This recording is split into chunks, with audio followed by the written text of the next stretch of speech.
개미야, 너 왜 일주일 전에 먹은 저녁 식사값 아직도 안 보내? 5만 원 보내달라고 했잖아. 보냈어. 너 땡땡은행 계좌 94849332 배짱이? 이름이 다르잖아. 야, 잘못 보냈잖아. 배짱이가 누구야? 친구야, 나 어떡해. 송금 잘못했어. 어쩌지? 이 사람 누군지도 모르고 연락처도 모르는데. 개미야, 침착해. 일단 은행에 전화해보자. 여보세요?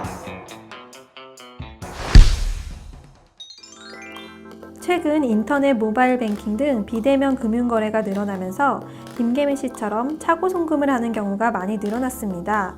지금까지는 차고 송금이 발생하면 송금인이 금융회사를 통해 수취인에게 송금된 금액을 돌려달라고 요청하고 반환되지 않는 경우에는 소송을 통해서만 차고 송금 회수가 가능했는데요. 소송 기간도 길 뿐만 아니라 순간의 실수로 소송 비용까지 든다는 단점이 있었습니다. 하지만 7월 6일부터 잘못 송금된 금액을 예금보험공사가 대신 찾아주는 차고 송금 반환 지원 제도가 시행됩니다. 이 제도가 시행되면 잘못 송금한 금액을 보다 쉽게 돌려받을 수 있을 것으로 기대됩니다. 와, 한마디로 떼인 돈 대신 받아드립니다는 아니지만 잘못 송금한 돈 대신 받아드립니다라는 거죠? 내 5만원 바로 돌려받을 수 있겠네요. 다행이다. 차고 송금 반환 지원 제도가 시행되면 예금보험공사가 수취인의 연락처를 확보해서 자진 반환 안내를 하거나 지급 명령 절차를 진행하니까 소송 없이도 대부분 빠른 회수가 가능해질 것으로 보입니다. 중요한 점은 먼저 금융회사를 통해서 상대방에게 반환 요청을 해야 한다는 겁니다. 은행을 통해서 상대방에게 반환 요청을 해도 안 되는 경우에만 예금보험공사의 차고 송금 반환 지원을 할 수 있어요. 그럼 예금보험공사가 돈을 대신 찾아줄 때도 반드시 은행을 먼저 거쳐야 한다는 거군요. 일단 은행에 연락해서 잘못 송금했다고 알리길 잘했네요. 네, 그리고 돌려받을 수 있는 금액에 해당하는지 잘 확인하셔야 합니다. 차고 송금은 5만 원 이상 1천만 원 이하인 경우에만 반환 지원 신청이 가능합니다. 또한 송금일로부터 1년 이내에 신청하셔야 합니다. 5만 원 미만 금액인 경우에는 회수하는 데 드는 비용이 송금액보다 더 많을 수 있기 때문이고요. 1천만 원 이상 금액은 송금인이 직접 소송하는 것이 더 효율적일 수 있기 때문이에요. 그리고 7월 6일 제도 시행 이후부터 지원 대상이랍니다. 그럼 1천만 원을 넘기면 반환 지원 신청이 아예 불가능한가요? 일부라도 받을 순 없을까요? 실수로 1,500만 원을 다른 사람에게 송금했는데 1천만 원만 예금보험공사에 반환 지원 신청을 해도 전체 차고 송금 금액이 1,500만 원이니까 반환 지원 신청이 불가능해집니다. 수취인은 맞지만 송금액이 잘못된 경우도 있습니다. 예를 들어 9천만 원을 송금해야 하는데 9,500만 원을 송금한 경우에는 송금액 자체는 1천만 원을 초과하지만 차고 송금으로 인한 부당이득 반환 채권액이 500만 원이니까 1천만 원을 초과하지 않아 반환 지원 신청이 가능합니다. 큰 돈을 보낼 때는 역시 신중해야겠네요.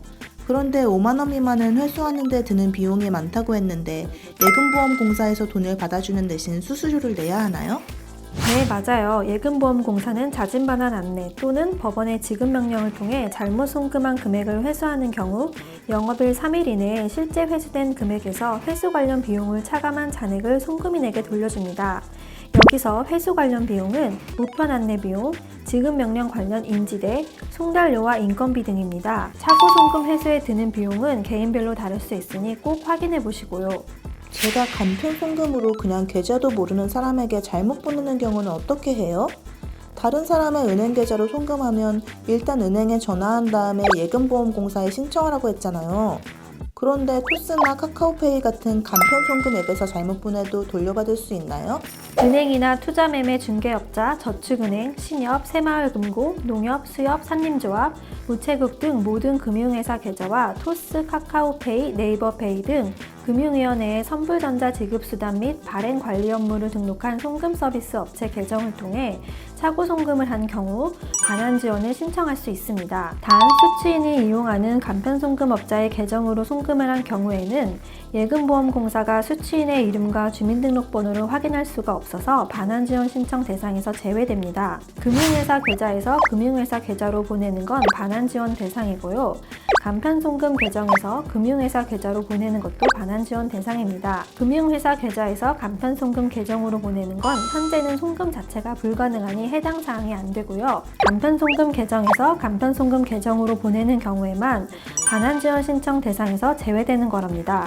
송금인이 수취인의 계좌번호가 아닌 연락처 송금과 같은 방법을 통해 송금하면 현행법상 수취인의 실명 확보가 불가능하기 때문에 반환지원 대상에 포함되지 않는 겁니다. 그리고 보이스피싱을 당해서 송금한 경우는 전기통신금융사기 피해방지 및 피해금 환급에 대한 특별법에 따라 해결하셔야 합니다. 이건 차고 송금이 아니라 범죄 피해를 본 것이기 때문에 보이스피싱에 당하면 은행에 피해를 신고해주세요. 은행에서 수취인 계좌에 대한 신속한 지급 정지를 통해 피해를 구제받을 수 있답니다. 외국은행이나 국내은행 해외 지점으로 보낸 차고 송금은 반환지원 신청이 되나요?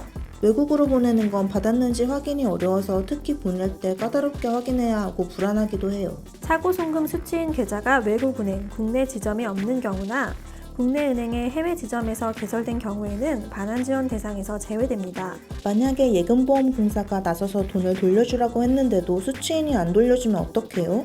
연락도 안 되고 그러면 강제로 빼앗아 올 수도 없고 통장을 압류하고 그런 건가요?